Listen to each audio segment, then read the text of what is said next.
What's stopping you? Are you too tired? Didn't get enough sleep? Don't have enough energy? Don't have enough time? Is that what's stopping you right now? Don't have enough money? Is that the thing? Or is the thing that's stopping you, you?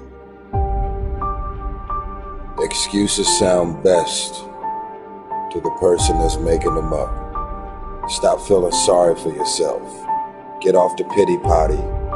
Telling everybody your sad and sob stories, trying to get people to show up to your pity potties and your pity parades. If you ever see me in a Rolls Royce, a 6 or 7 star hotel, living my life to the fullest, don't get jealous of me, because I worked my ass off to get it. Nobody handed me nothing.